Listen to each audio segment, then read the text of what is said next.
কিসের নামাজ? ইশরাক।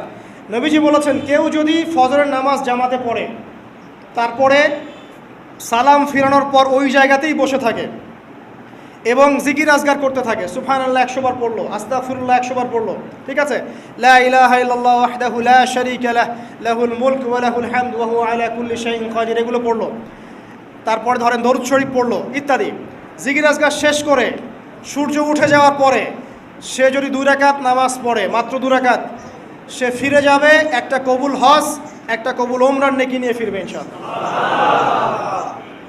আরেকটা নামাজ আছে, যদি পসিবল হয় পড়তে পারেন, 8টা থেকে 10টার মধ্যে পড়ে ফেললে ভালো, এরপরে সূর্য উঠে যায়, সূর্য গরম হয়ে যায়।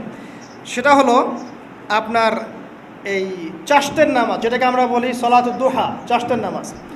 আমরা অনেকে রিজিকের সমস্যায় ভুগি না, দারিদ্রতা, রিজিকের সমস্যা, আমাদের অভাব,